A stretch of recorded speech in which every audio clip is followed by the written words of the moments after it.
Hey, this is Jordan Belfort, the real Wolf of Wall Street, and you're listening to The Anthony Rogers Show. The motion picture some people are talking about. With a budget of pocket lint and a cast of verbal commitments, Psycho Ape will leave you breathless. Literally. Psycho Ape. Coming soon. Welcome back to the greatest show in the universe. Today we have huge film legend Bill Weeden. How you doing? I'm doing good. I'm a little thrown by that build up because it's nice though. I'm not gonna deny I like to hear that. Well, I appreciate it, brother. You're hilarious. Like I met you like one time and you cracked me up. Like I honestly, like you were making me laugh. I had to like try not to laugh when you're like doing your raps and like all this different stuff. I working with you. I was just trying not to laugh the whole time, basically. Like you're a very funny animated person. Like it's like in like a good way. Like it's Psycho Ape, you mean? Right? Yeah, it's Psycho Ape. Yeah. Right.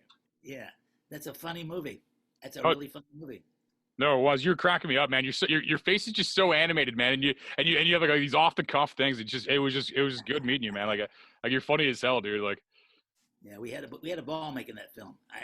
I've seldom had so much fun doing a film. It was great. That's awesome, man. So what you've been in film forever. You were like doing a lot of stuff. So what got you into film originally? Well, I didn't start doing films until rather late in the game.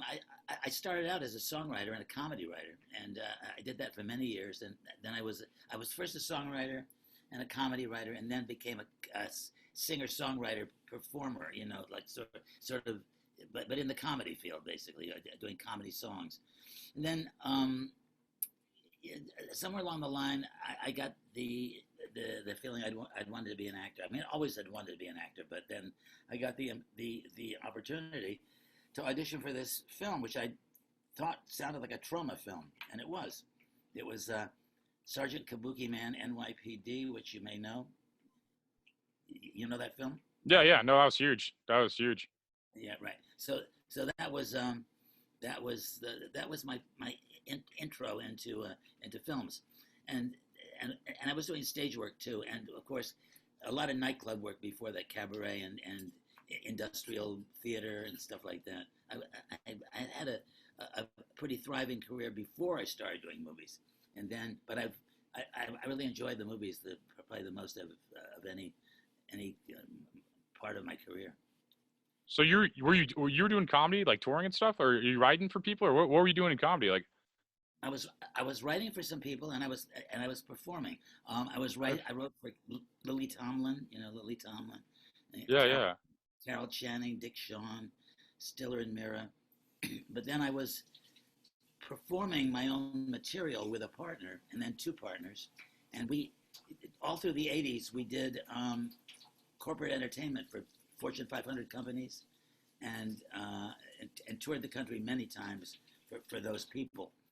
So I did a lot of national tours, and then of my own material. And then after I started performing, after I started becoming an actor, I did a national tour of Rocky Horror Show.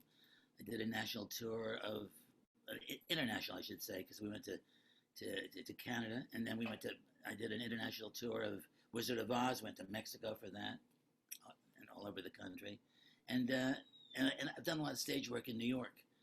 But then I've done a lot of film work of all sorts, supporting a couple of extra parts, which one of which is pretty awesome, which is Carlito's Way. You ever seen Carlito's Way?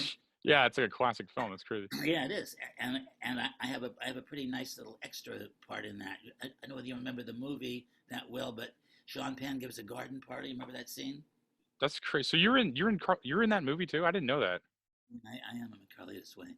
That's awesome. I like how your career was a comedy first too. That's interesting. I didn't know that about you. I knew you from film, but I didn't know you from comedy. That's awesome. It was actually first music and comedy. I'm a composer too. Excuse me. I'm also a composer and a pianist, and singer. Though I'm not I sing. I think funny stuff. You know, I sing the way I act. You saw me in Psycho Ape. I sing that sort of. You heard me do the rap song, right? That's. Dude, I just straight faced that during your raps. I just straight faced that. You're just like you're moving so animated too, man. It was like that was great. Like you're a wildly animated person. Like yeah, I love the I love the energy, man. And you're hilarious too, by the way. You're really hilarious. No, just you, man. No one else is funny. No one else is funny on this podcast. I also had a great time with the other with Kansas and all the other people too. Definitely. Well, so what was your favorite part about working on Psycho Ape? My favorite part, actually, it was. I liked everything about it, but I liked getting to know these people. We did a whole road trip. You know, we shot in New York, and then the five of us, Greg Deliso, Addison Bennick, Kansas Bowling, Steve Albers, who plays the ape, and me. We all got in the car and drove all the way from New York to Detroit, and that was awesome. We just bonded very, very nicely, and it made the whole experience just great. I mean, I've never bonded so nicely with people before, or never any more so. They were great. I really enjoyed that, and of course I enjoyed performing in Times Square. That was a ball. No, that was great, man. You did a good job on that movie, man. That was your character was great. You did it well. That whole sequence in Times Square is so funny. It is. It is. And I love when people see the movie. I love the way that we're on the beach, right? And I'm chasing Kansas and Steve, and I'm chasing them, and the silliest chases I've ever seen in a movie, because they're the slowest chases I've ever seen. But I'm chasing them down the beach, and suddenly, without skipping a beat, we're in Times Square. So suddenly we just the chase just segued from the beach in Times Square. Now you're a stand-up comic, right? Yeah. No, when you're describing your career, I felt like we have very similar careers and starts. It was interesting the way, like, I didn't know you were a comedian either. Yeah, I also did. Well, for about 7 years, remember a place called the Improvisation? You ever hear of the Improvisation? Yeah, it's classic. It's now in LA, but it's now in LA only. But it started in New York. Oh, okay. I didn't know that. And for about 7 or 8 years, I was there 6 out of 7 nights a week. Huh. And I became a regular there, and I did a lot of my on-the-job training there, which a lot of people do. They go to the Improv to work out the kinks of their act, and we had a lot of kinks in ours because we hadn't performed before we started doing it. So, but we got one of the best managers, and probably the best manager in show business to manage us, Jack Rollins, who's now deceased, but he managed Woody Allen and Dick Cavett, and David Letterman, and Harry Belafonte at one point, and so that was a big step for us. Huge. That's huge. Yeah, no, just even hearing that's huge. Like I feel, yeah, it's crazy. So, who were some of your favorite comedians? I guess like they got you into it, maybe, or just just funny to you? Well, my idols. Do you remember a duo called Bob and Ray? Ever hear of Bob and Ray? I don't know. I don't know if I don't think I have. They were radio performers, and Bob Elliott and Ray Goulding, and they were. You should seek them out because it's all over YouTube. Bob's son is Chris Elliott, who you may know from about Mary. Yeah. And has a daughter named. She was on SNL. I forget her. Amy. I don't know her. I know Chris Elliott though, like '90s actor, like big. I mean, still an actor now, but like big guy. Yeah. He was in the Groundhog's Day and stuff. He's in Schitt's Creek now. Yeah. I think that yeah, you're right. But his father, Bob Elliott, was the Bob of Bob and Ray. So, my idols were Bob and Ray and Tom Lehrer. You know that name? I'm familiar. Yeah. He was a comedy songwriter. He wrote a lot of hits like The Vatican Rag and The Old Dope Peddler and Poisoning Pigeons in the Park. I think that was his too. They were hilarious songs. And when I was a teenager, I just fell in love with them. And so he became, with Bob and Ray, those were my idols. And strangely enough and wonderfully enough, many years later, I got a call from somebody who was doctoring a Broadway show with Dick Shawn. This is how I got involved with Shawn. And he asked me and my partner if we wanted to write songs to doctor this show that was in trouble in Baltimore. And I said, well, where did you hear about us? And he said, from Tom Lehrer. Now, I had never met Tom Lehrer, but Tom Lehrer had seen our work and recommended us for it. So That's awesome. That was awesome. That was awesome. No, it is cool, man. It sounds awesome. I got a lot of depth in what you do. I like that you dabbled in a lot of things and done well with a lot of things. I like that aspect. That's like a Renaissance entertainment man, you know, like an entertainment Renaissance man, you know. Yeah. That's right. Cool. So, are you working on any projects right now, or what do you got going on? Whoa, well, with COVID, not fair. but I am working on stuff because my wife and I were lucky enough, and this predated coronavirus. We started to do audiobooks, record books. Yeah. And you have to do that in your house. So it was the perfect job for this coronavirus because you can't do it anywhere else. You got to do it in your little home studio. So we started doing that. We've done several of those. So I'm doing that. And right before the coronavirus struck, in the middle of February, I went to North Carolina and shot all my scenes for a new horror movie, which I think is going to be awesome, called The Once and Future Smash, directed by Michael J. Epstein and Sylvia Cassiola. Do you happen to know Michael and Sophia? I'm not familiar. They're a married couple. They've directed and written many genre movies, and this is I'm co-starring with Michael St. Michaels, who played the Greasy Strangler. If you're aware of that movie, are you aware of the Greasy Strangler? No, I'm not actually. I'm gonna have to take notes on this episode and go back and like learn all this shit you're talking about. It's good though. I like hearing shit I don't know about. You know. I'm surprised you haven't heard of that because it's become a pretty big cult movie. The Greasy Strangler. Anyway, Michael St. Michaels and I are in this movie, and I think it's going to be great when they finish it. But they can't finish it until they can get a group of people in a room without masks. Yeah, that's good. Yeah. We can do that now. Yeah, no doubt. So that project's on hold for a while, and we're hoping that the vaccine comes in and we get going and all that stuff. Cool. Well, how long have you been married? 25 years last April. Awesome. That was my second marriage. Her second marriage too. I have a daughter by my first marriage, and 2 grandsons, and my wife has a son who introduced her and me. That's a long story in itself.